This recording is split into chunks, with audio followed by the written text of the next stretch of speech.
just got a little excited. I love this topic, and I love seeing how it works, especially with addiction. And so that's what I'm curious about, is how you utilize it in that aspect, the neuroplasty and neuroscience, and how have you found that able to apply? Yeah, so that's really a two-part answer. So as you know, most people who cope with addictive substances and behaviors do so because, they're trying to calm discomfort, mental discomfort, unwanted, unhelpful thoughts and feelings, right? Yeah. And generally those originate in childhood, and we carry those with us into adulthood, and they make us very uncomfortable, source of great anxiety and sometimes depression. And so we're looking to get away from that discomfort any way we can. Well, so the two-part answer is neuroplasticity and the science of change works in helping reconstruct those unhelpful thoughts and feelings into new, more helpful ones. And it rearranges and reorganizes the brain to reflect those new experiences so that our brain actually physically changes during this process. And as we begin to live new, more helpful ways of thinking and feeling, our brain is responding and reorganizing itself, in such a way that it sets the foundation for the future to begin to think and feel better down the road as well. So it's an actual total reorganization of the cells in the brain that reflect these new ways of being. Okay, so that's the uncomfortable thoughts and feelings aspect of it, and even the behaviors that go along with those. But addiction is another animal, because what happens there is it takes captive the entire reward network in the brain, and basically hijacks it away from the relationship that it normally has with the prefrontal cortex. The prefrontal cortex is that front part of our brain that makes humans unique and special. It gives us that thinking capability, the executive control and function, the ability to make decisions, ability to impulse control. So it has that. It's supposed to have a relationship with our reward network that says, okay, I know you want reward. I know you want to go cope in that way, but the repercussions of that are going to be, we're going to be hungover. We're going to feel like hell. It's going to cause us shame and guilt, yada, yada. And that's what they're supposed to have a relationship with each other. The problem with these addictive substances and behaviors is that they flood our neural pathways in the reward network with so much dopamine, so much more than the brain was ever designed to accommodate, that it begins to really change the way that reward pathway functions. The receptors begin to close off because it's just unnatural to have that much dopamine flooding the system. And so real quick, yeah. and you're saying addictive substances, but also addictive just actions. So this doesn't have to be chemically induced by a drug or alcohol. This could be induced by retail therapy or exercise or something that you're doing that's more compulsive as opposed to healthy, correct? Anything that gives us those spikes in pleasure that help mask discomfort. What's really happening is we ingest a drug or alcohol, or we go gamble, shop, all the things you mentioned, and it releases a spike of dopamine. So what our pleasure is actually dopamine. That's what it translates into. So whether it's a behavior or a drug or a substance, it releases dopamine, either one. Absolutely. And that's so interesting you say that, because I've had people reach out, hey, can your rehab help me with, like, say, porn addiction? And I'm like, oh, that's totally different. But like hearing you say it, I'm like, it's exactly the same. Yeah, the repercussion or the functionality in the brain is the same. Like it's doing the exact same thing neurologically in the brain. Yeah, that totally makes sense. And again, now like hearing this from you in this context, I would assume that you can apply the exact same philosophy for handling that. And we'll let you explain, especially why you got on this path, handling your own addiction and how that could be applied to overcome any type of addiction. Yeah. So yeah, just to kind of continue on where I left off on the what happens with addiction in the brain is okay, so now the reward system is completely hijacked and it's malfunctioning.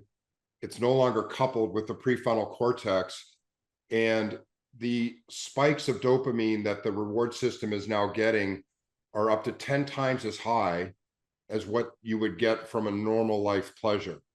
So we're given the ability to to get dopamine and feel pleasure. Our brains were wired to do that so that we could survive primarily. So we get pleasure from having sex, so that we can procreate. Pleasure from eating, so that we don't die. We Yeah. have the fuel we need. Pleasure from drinking water. Pleasure from social interactions, because back in the old days when the cavemen were trying to protect themselves from dinosaurs, it was helpful to coalesce in these tribes, right? To group together to fight off the dinosaurs. So that's where the need for social interaction comes from.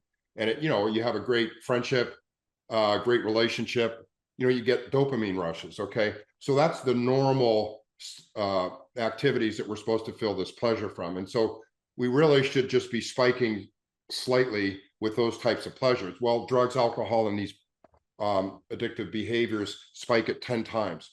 And so now what happens is no longer do those normal, and every alcoholic and addict will know this, no longer do those normal pleasures seem good enough, right? Because the brain is wired to pursue reward. The brain doesn't want to do anything unless there's reward in it. And so naturally, if there is more reward in doing drugs and alcohol or addictive behaviors than there is in eating healthy foods and having a quality relationship, then the brain wants to pursue the higher levels of dopamine. So the point of this is that when we're coming off addiction, you not only are trying to deal with the unpleasant thoughts and feelings and behaviors that underlie the addiction, but then you've got to reset your entire reward system neurologically so that it begins to derive pleasure again from healthier pursuits. And so you have to totally downregulate your reward system that's used to, being up in this euphoric area that it was never meant to be in. And that's why, coming off drugs and alcohol are a little painful with the withdrawals, is because your dopamine levels are falling so rapidly and drastically, and then they drop way below what your normal baselines are supposed to be. That's why you feel like crap for so long. And so that's why you need time, healing, distance from the drug, alcohol, or behavior, so that those neural pathways that were created that represent those actions begin to go dormant, weaken, quiet. And as anyone who's been through recovery knows, you're looking at, definitely 90 days before systems begin to quiet down. And even beyond that, you can get some psychological cravings that are all represented by these neural pathways in the brain.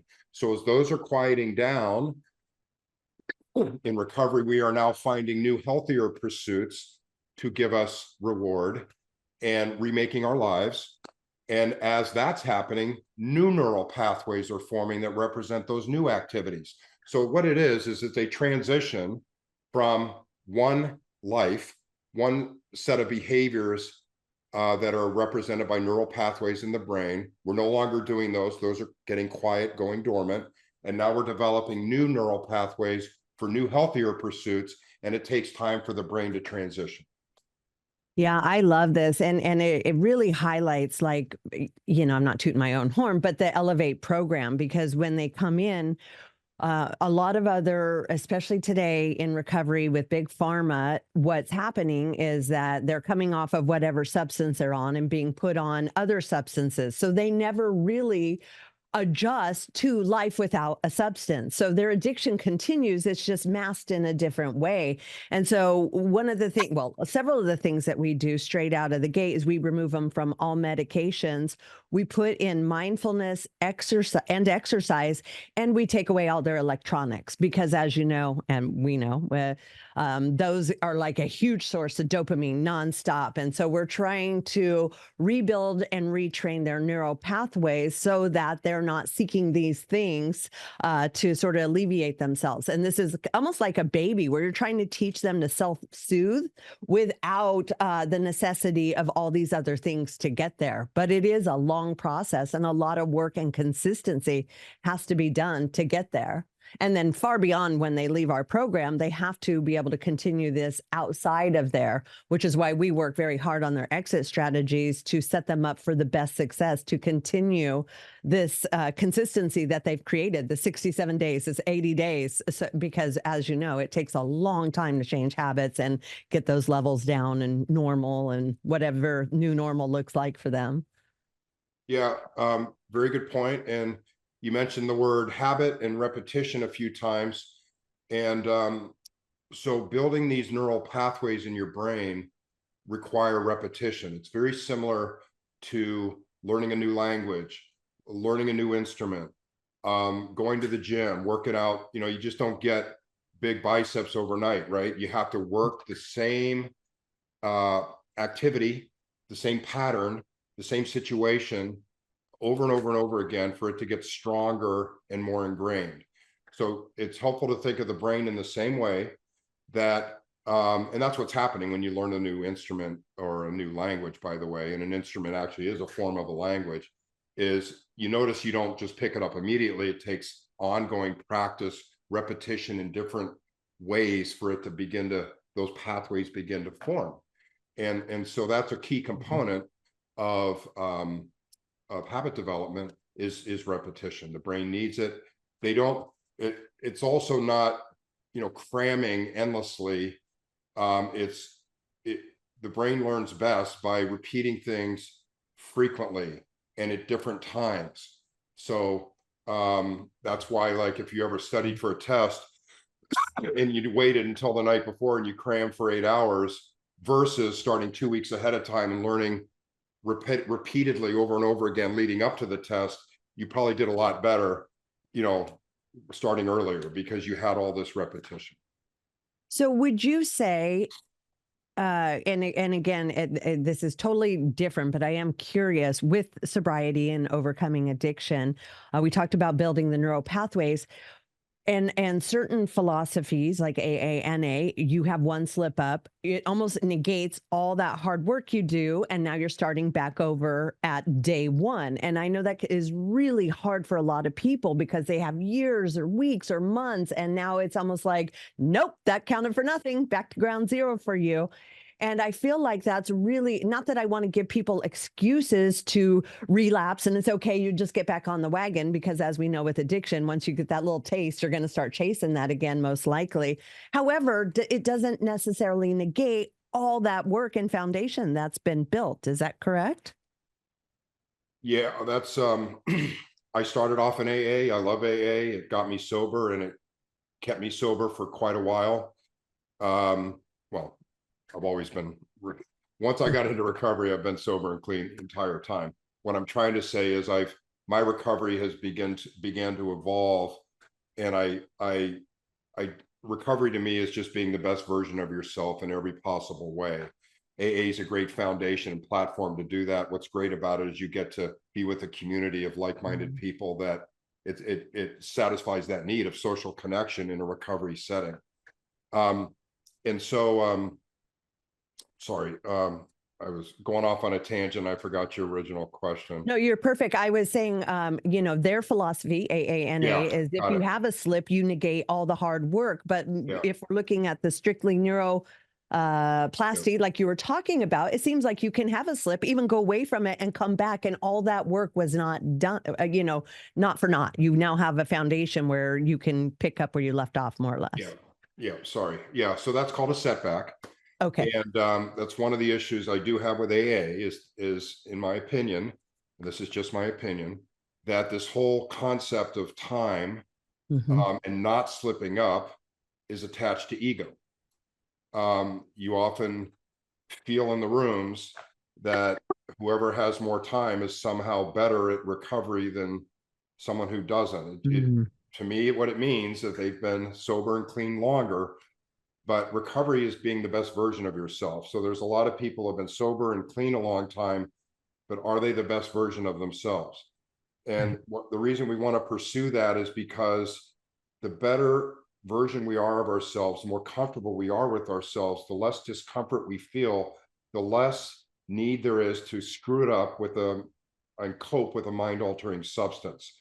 So that's really the underlying key to recovery is internal comfort and grace. So I don't buy into that. I'm not, like you, I wouldn't say advise relapsing, because what'll happen is, as we know, some people are sober and clean for a long time. They go back to using and they're dead within a weekend because, they go back to using in the same patterns that they were before, and their tolerance isn't there anymore, and they OD. So definitely don't recommend it. However, from a neurological and recovery standpoint, if you can say to yourself, if I have a setback, then this is what I'm going to do. I'm going to go right to a meeting. I'm going to call my sponsor, whatever. Then you can just pick up where you've left off neurologically. I love that, because I do think that's part of life, right? It's like learning, it's trial, it's error. It's as long as everything is a learning experience. And sometimes we need those hard learning experiences in order to grow.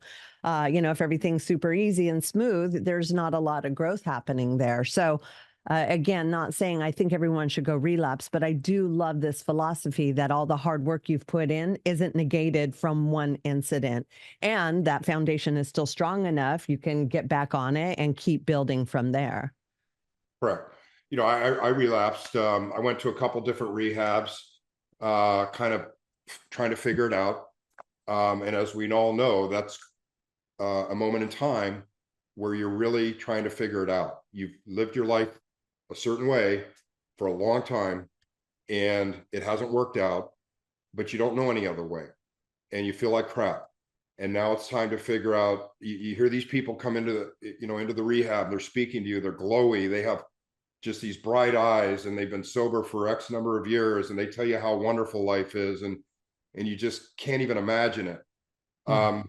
Well, it is possible, but you're just trying to get through that period of time where you can begin to get your feet underneath you. Yeah. So we're really fortunate, because every Friday night we have graduations, and we have people at different phases in the program receiving certificates. So the people, like you said, that are further along, they've done so much work. They are happy. They are glowing. They are excited for life. And the new people walking in the door who didn't think that was possible for them are given hope by seeing their peers at this place that in their mind is such a huge, what is that? A gap, a catechism, whatever that giant space is. And they're like, holy crap, in 60 days, I can be at this spot. It's almost unfathomable to them. So I think hope is a big part of that, or seeing living proof of what it is you're trying to accomplish or see. So, that from the brain's perspective, hope equals reward. So again, what we were talking about a few minutes ago is the brain wants reward. And so we need to begin to introduce reward to someone in early recovery so they see a different way. And that's why the things you do in your program, you're beginning to introduce other healthier pursuits and activities that do give the person reward. And so they begin to experience these. The brain wants to pursue them, not a ton at the beginning, because it's still trying to come off the drugs and alcohol, which are potentially higher reward, but we need time to adapt into these other types of rewards. And it takes time and repetition to begin to develop those patterns in the brain. Yeah, well, exactly. And nothing replaces time. And that's the other thing I think, we're sort of confronted with in today's society, is that instant gratification, that high reward straight out of the gate, that when it comes to habit building and working out, there's a lot of work to be done and consistency, and it doesn't happen overnight. And a lot of people give up because it seems so unattainable, but really they just don't want to do the work because they're so used to that instant gratification piece. Yeah, one thing I try to talk to people about is try to get away from the idea of the result. Like there's some destination in the future that you need to get to. As you know, recovery is about a day in and day out pursuit of being the best version of yourself. So it's the process that you need to fall in love with. And Yeah, that's easy for me to say. Um, but that is really what happens, because if your brain doesn't love the process of feeling good and trying to be better and helping others and all the other things that give us great meaning and purpose deep inside, then I'm sorry, lost my train of thought again. I like what you're saying about the helping and giving to others being like a key to feeling better as well. Yeah, the brain won't want to pursue activities unless there's a sense of reward coming to it. Yeah. Would you consider helping people like the opposite of addiction? Because I see people in addiction, it becomes very self-serving, cut off from the world, isolation, that sort of thing. But like what happens in our program is some people decide they want to go into this field, and we have them be, do a trainee program. And if it all works out, come on to staff. But there's such reward from helping others. Do you find that it's almost it can like accelerate like that healing process if people are doing for others instead of just for themselves? Oh, absolutely. And it does so at an exponential level because it really ties into deep core motivational drives for people. The amount of feel good that you get, the serotonin, which is a different neurotransmitter than dopamine.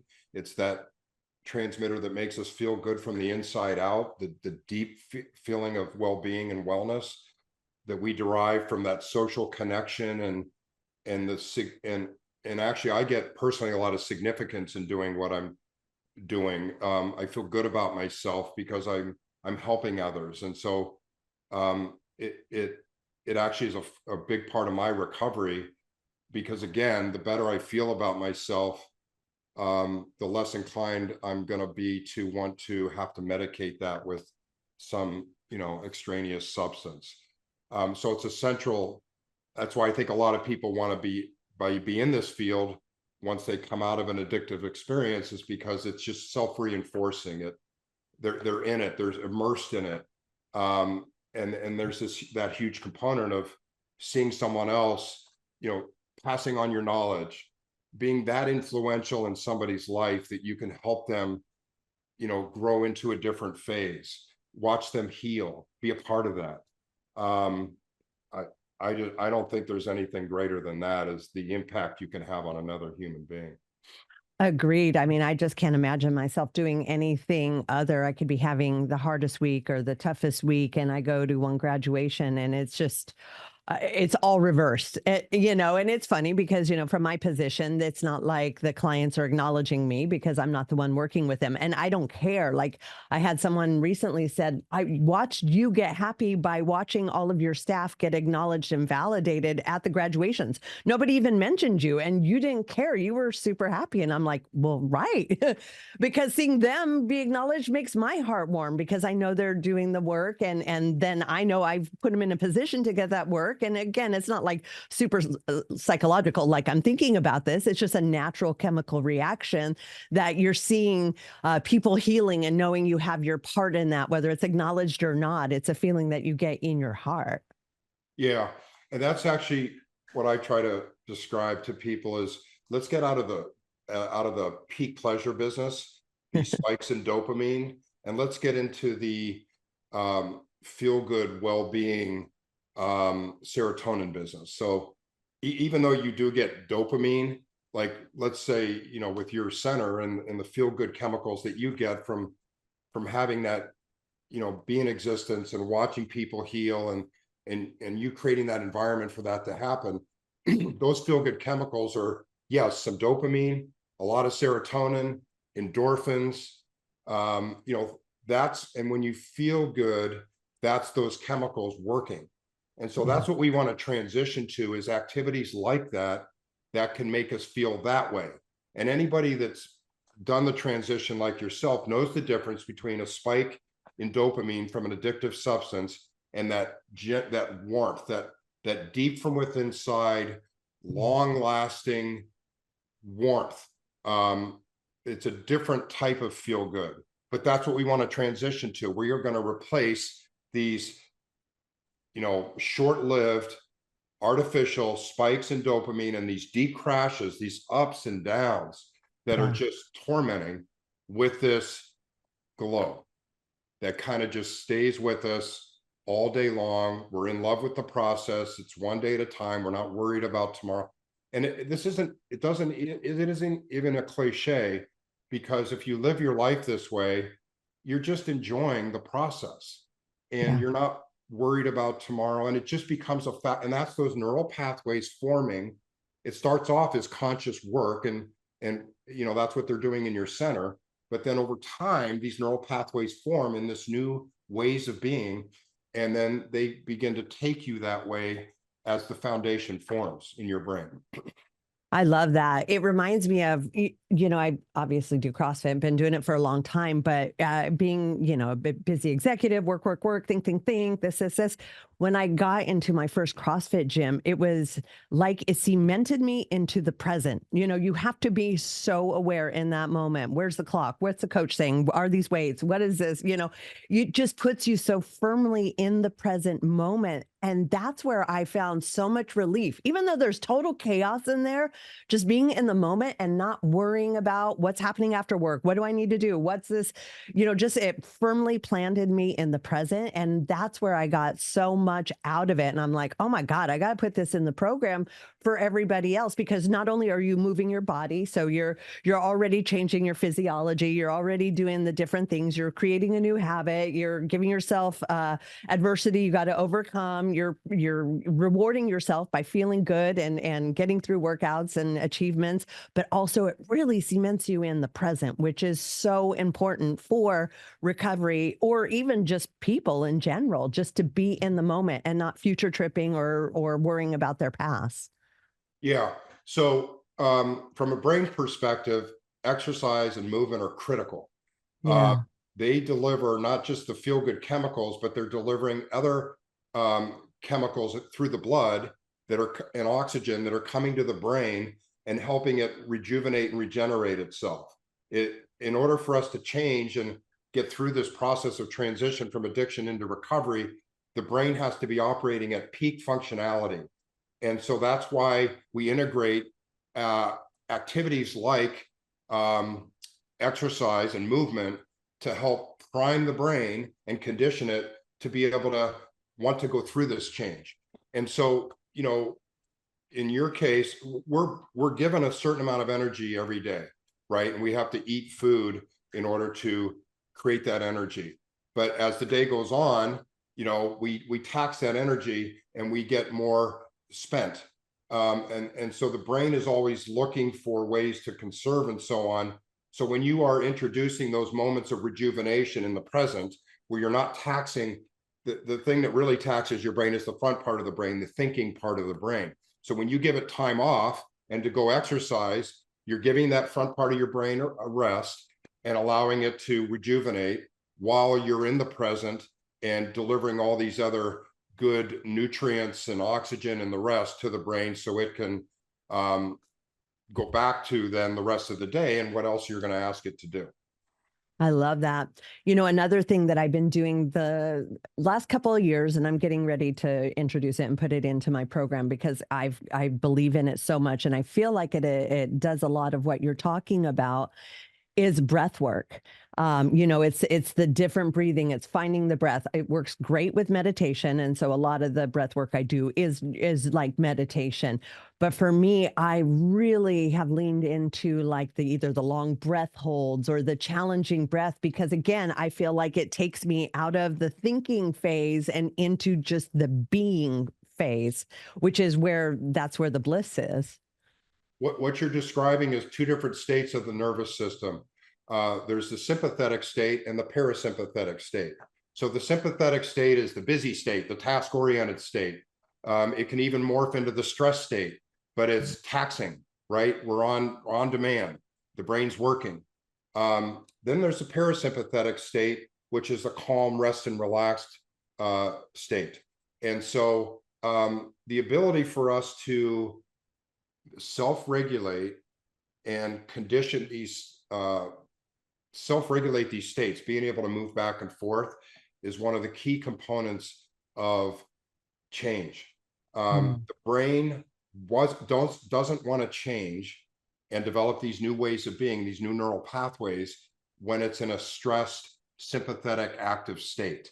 If you just think about it logically, if you're, busy and active and activated, are you really going to want to listen to an idea of change?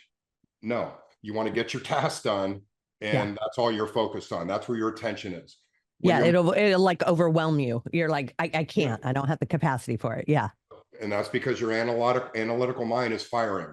So then where change does happen is in this parasympathetic mode. That brings me to your point about mindfulness, breath work, meditation, is that activates the vagus nerve, which is the central part of the parasympathetic nervous system. These two nervous systems run parallel to each other, up and down our bodies, from our brains all the way down into our organs.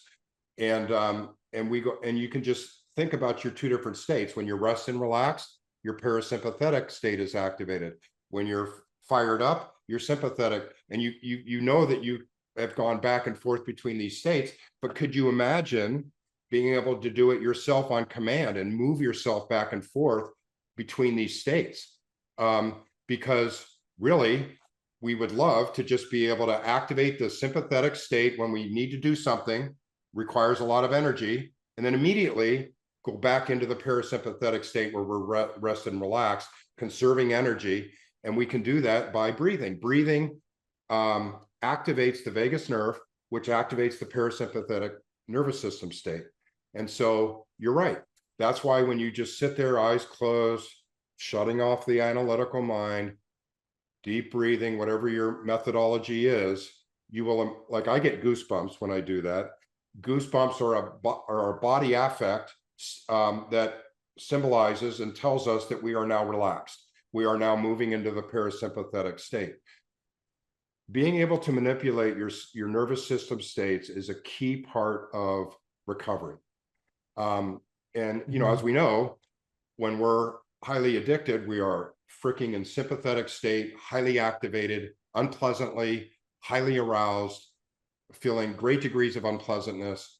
And unless we're, peaking in our dopamine, but as soon as we come down, it's ugly. And we are in full on stressed out, far end of the spectrum, sympathetic state, and we never seem to get out of it. And so that's what you're doing in your program, is calming people down, time away from drugs and alcohol, beginning to introduce new, more helpful experiences, and gradually that nervous system starts to calm down. And that's what we're experiencing physiologically as we're recovering, 30, 60, 90 days, as we begin to feel better. It's that nervous system calming down. But then if you can then take that with you into life and be able to go back and forth through mindfulness, meditation, breath work, and be able to do it on command, whoa, what a gift, right? What a tool. Absolutely. And another thing that I've really delved into in the last couple of years, that it just plays right along with this, is somatic therapy, like realizing these childhood traumas, these things they store in our body, and then recognizing when that happens and not reacting, in a negative way, but like, oh, what's my body telling me right now? Like, we don't realize our bodies are amazing transmitters of what's really happening with us mentally. And instead of trying to shut that off, it doesn't feel good, it's uncomfortable, that means I'm hungry, that means I need to do something. It's like, wait, no, let's look into that. Like, what's creating that reaction in your body, and then knowing how to work through it and sort of destimulate that reaction that's happening. which is, that's a lot of therapy and it's a lot of self-awareness. I mean, my God, if I built my ideal program, people would be there for a year doing all these things. Yeah, but to your earlier point, and I'm writing a post about this today. There's a difference between conditioning the nervous system and regulating the nervous system. Mm. So conditioning is investing in it. So let's say you had a daily program of meditation, breath work, maybe they're combined, great diet, nutrition, great sleep, great exercise, gardening, taking warm baths, walking, Grounding. grounding, reading, yoga. Okay, so let's say that you were doing all those things with the intention that you are conditioning your nervous system, you're calming it, you're investing in it. So right off the bat, if you have daily practices like this, you are bringing the baseline of that nervous system down, okay?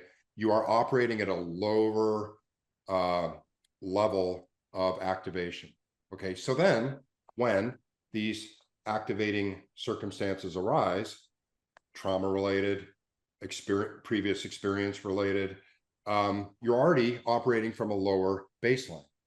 So that's why these daily practices are so helpful, to get that system calmed down as low as we can get it. And then regulation is an on demand, on command skill, where, okay, something emerges into our mind, an uncomfortable thought and feeling, maybe obviously related to past experience. I can get into that in a minute.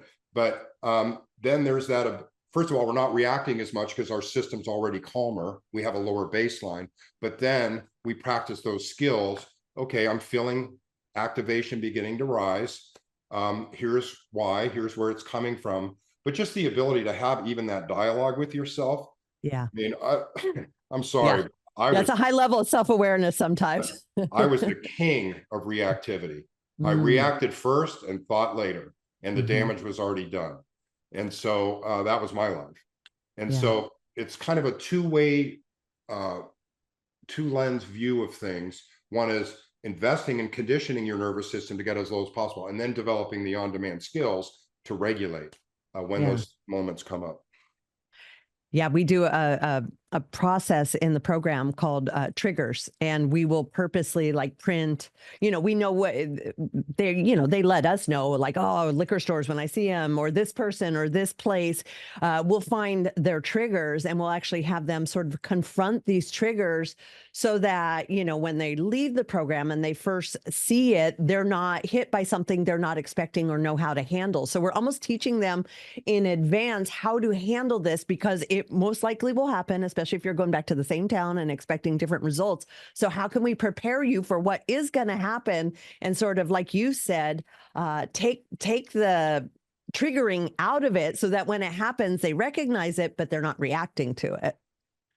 Yep. Awesome point. Now, neurologically, what you're describing is these triggers are patterns that have developed over long periods of time.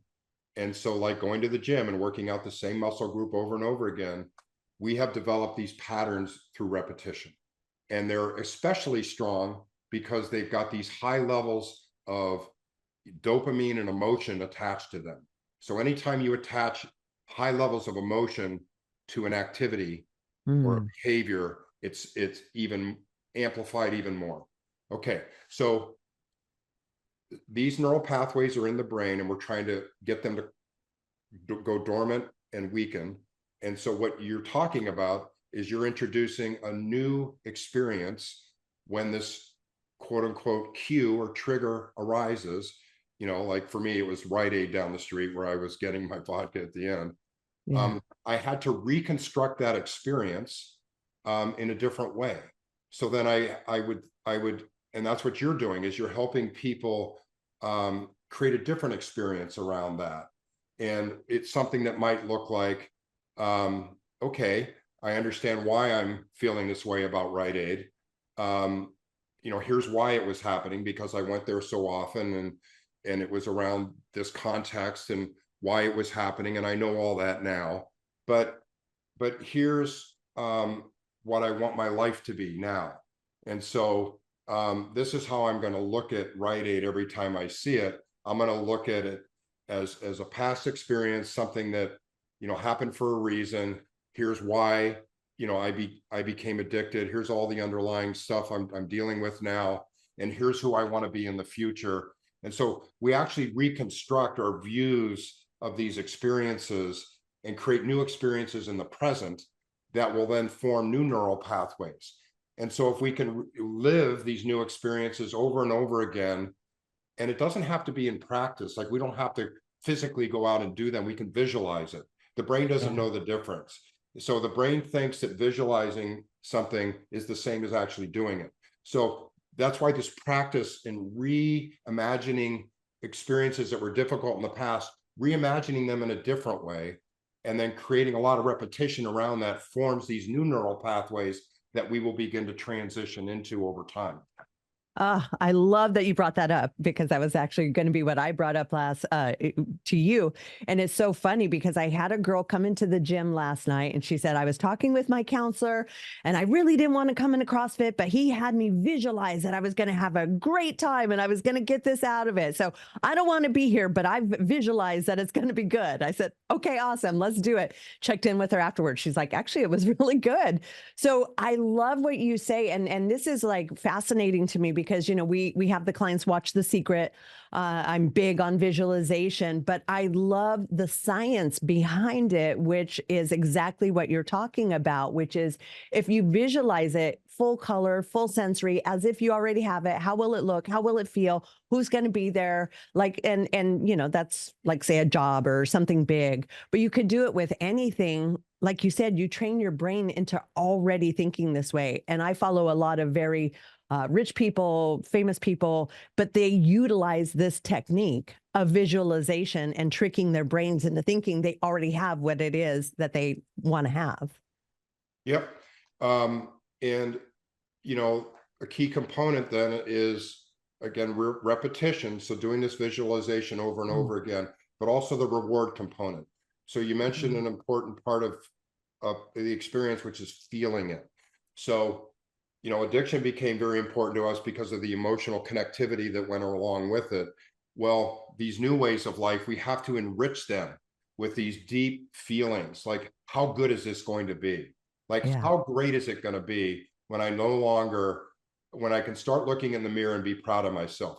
How great is it going to be when I can feel calm and serene, when I can trade the insanity of what I've been living for calm, serenity, tranquility, peace, you know, pride, you know, accomplishment, you know, you name it.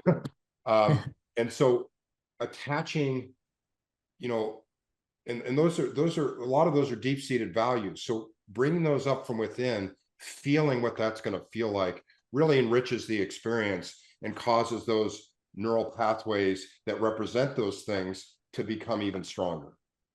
Yeah, I love that. And again, it just comes back to work too, right? Like you can't have one session and I dreamt my ideal life. Okay, where's it at? Like it takes consistency. It takes a lot of time to retrain and bring it into life. Like it's not an instantaneous situation. You got to be consistent. You got to do the work. You got to, you know, invest in it over and over again to create that reality. True. And at the beginning, before we start feeling reward from moving in that direction, it is going to be a little bit of work, like you described. But anybody that's ever picked up golf or a new sport or anything new knows that at the beginning, it's hard and we're not good at it and we need to practice it. So we really need to look at this mental and behavioral transformation as a new skill that we're developing. And so why would it be any different than anything else new that we're trying to learn? And it's hard at the beginning because we're not experiencing reward yet. But if we can just not question it and do it because we're told that it's by others who have been through it, that it's going to get there.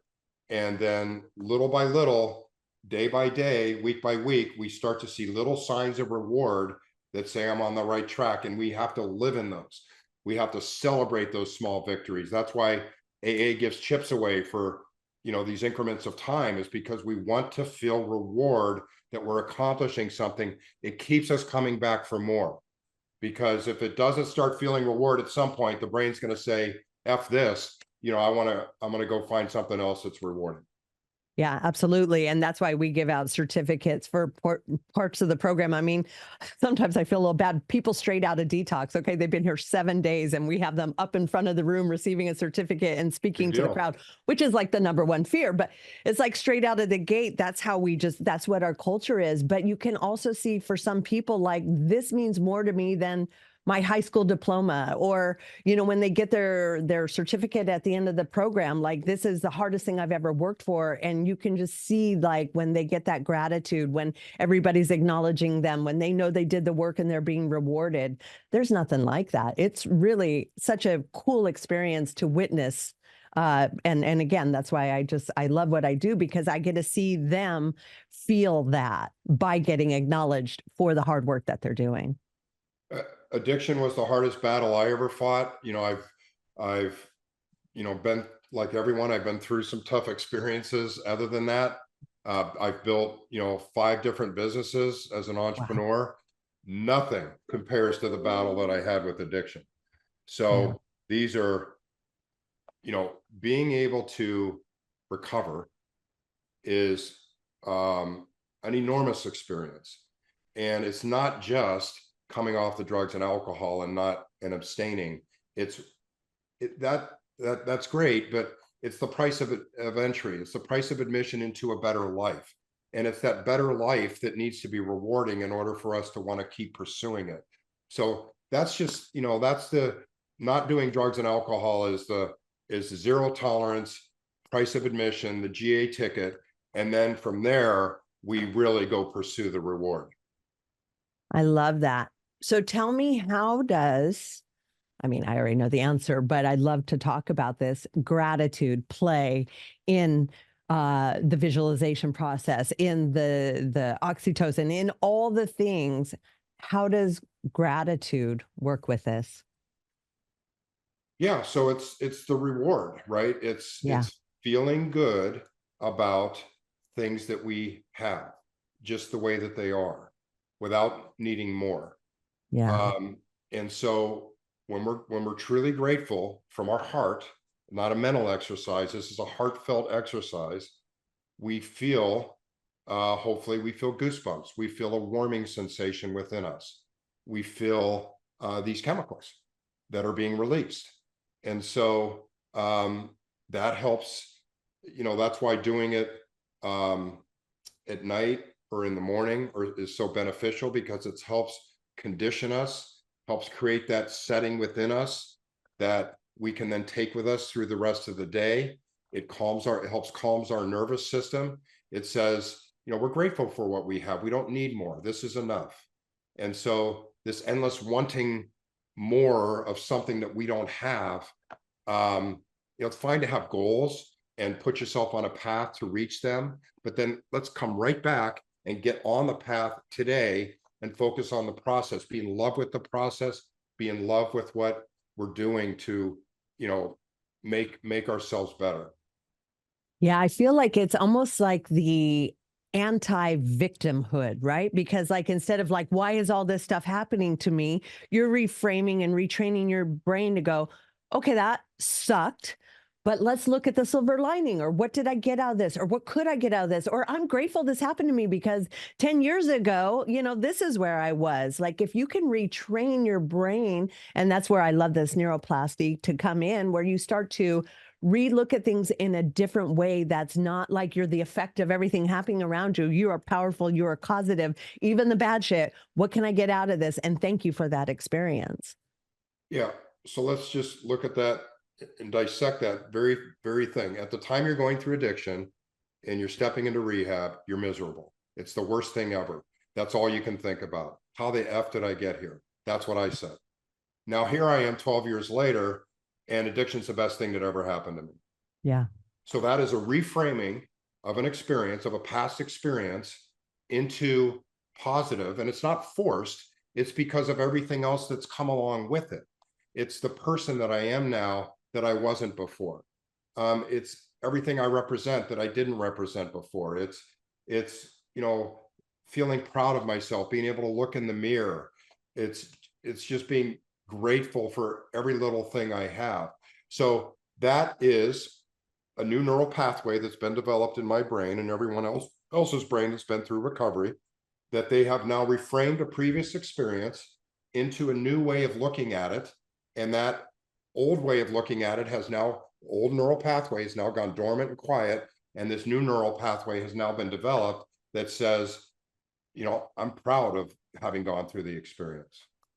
Yeah, but I don't agree that everybody in recovery has that feeling, because I tend to notice with AA and a community there, and because of the disease concept, people are more feeling a victim of the situation that occurred in their life, and almost looking at it in a way of, I don't want to say like low responsibility or no responsibility, but not necessarily taking gratitude for it having happened. Like you and I feel that way, but I don't think everybody feels that way. And that's where that victim piece comes in, where I feel like people aren't truly able to heal because they're holding on to some part of it that says, it's not their fault. They don't have to heal. Like this was done to them and they will forever be this person. They will always be an addict. They will always have this disease. No matter what they do, it's always this way. And so for me, I feel like that stunts any progress or growth that they could get to, because now they're just the victim and they're framing it in a way of something that was done to them, as opposed to, well, that sucked, but look what good came out of it.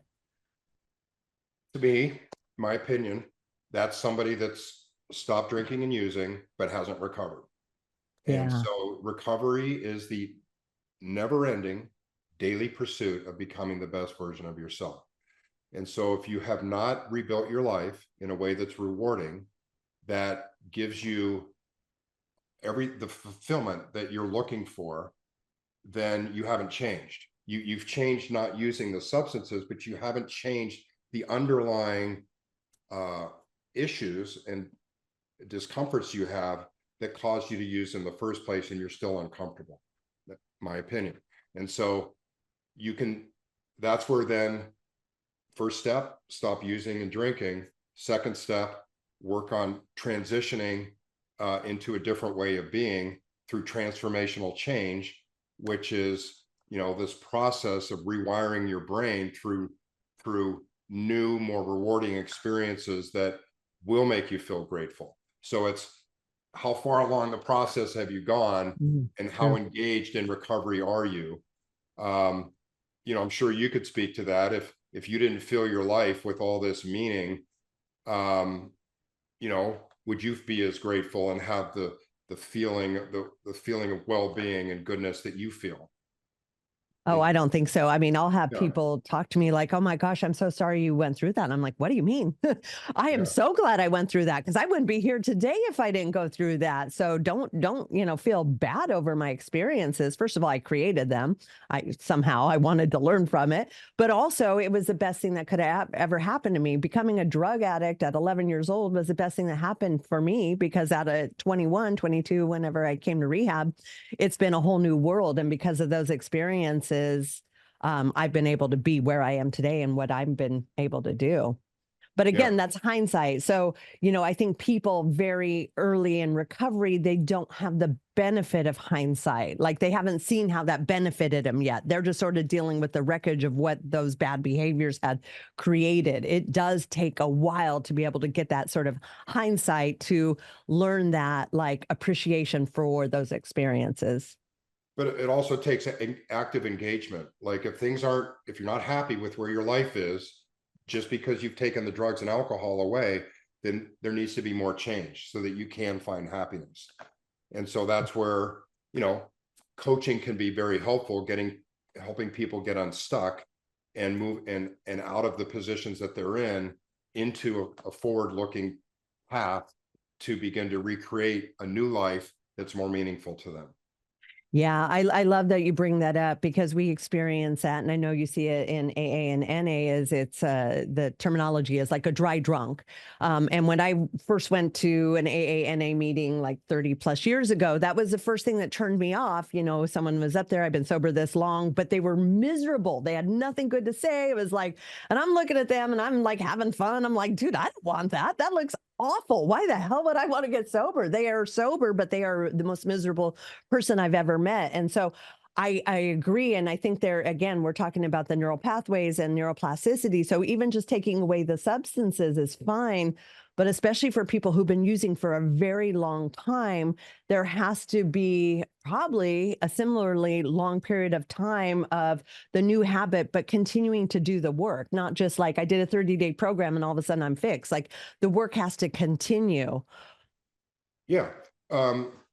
So again, there's the part A and part B. That's why the addictive component adds another layer to it. You've got to come off of that, but then you have to replace. Your life is still the way it was while you were using. It's not as, stressful and chaotic, but what have you filled your life with?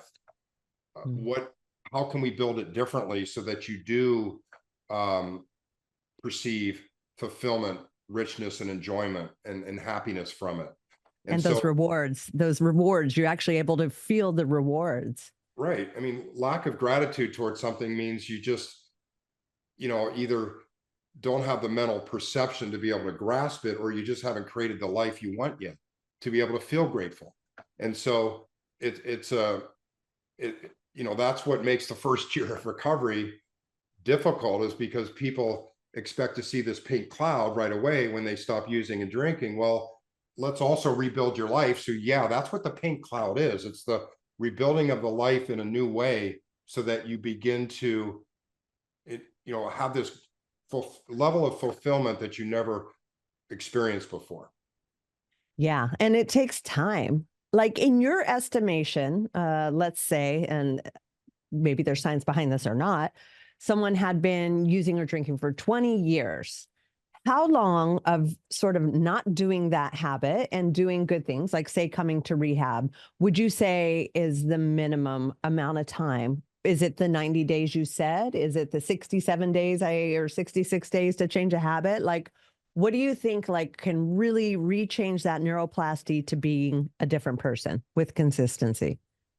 So a lot of it depends on the individual. The two things the individual needs to bring are motivation and commitment. So how motivated are you and how committed are you? Because again, the first phases of this are work. They're going to feel like work, like you're having to go through motions until you begin to feel reward. But generally, let's say you're not addicted. You are going to be seeing significant changes in your way of being within 90 days. Significant. Yeah. I work with people for 90 days, once a week, plus, in between sessions, and they feel like they're well on their way to, they feel different at the end of 90 days. And they now have the foundation and the skill set to be able to self-manage and take them even further themselves over the rest of their lives. The complication is, you've got addiction. And so, so that's why treatment programs, 30, 60, 90 days, can be good for just separating the persons from the drugs and alcohol, but they're just so overwhelmed and feel so crappy. They're just trying to get through that, and they don't have the wherewithal a lot of times to begin to rebuild that other life. So they come out of a treatment program and they're like, well, what now? And so then if they don't know how, and they don't know the process of how to change, then they can be stuck. And sometimes years can go by. And that's where you see these dry drunks in front of the meetings, is because they are just stuck from that place where they stopped drinking and using, and they have never progressed beyond that. Yeah.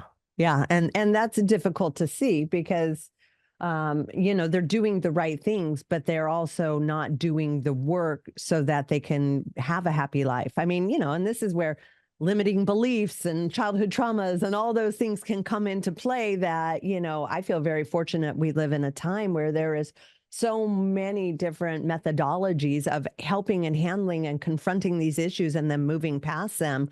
We're in a really awesome era of knowledge and ways to attack things in manners where we can meet the person where they're at. Yeah. And I like coming at it from the brain's perspective, because the brain has very specific ways that it's wanting to change, or that it will change. And so it helps to understand that angle, because if you're running at cross currents or cross purposes with how the brain's going to function, change won't stick. But yeah, I mean, the advancements in neuroscience, I mean, I get newsletters every day, and it's just the amount of discovery that's happening is unbelievable. I mean, in the next 20 years, we're gonna be able to do so many more things with the treatments, disease cures. You know, they're getting close on Alzheimer's and dementia, really understanding the causes of that. I mean, it's just super exciting from a neuroscience perspective.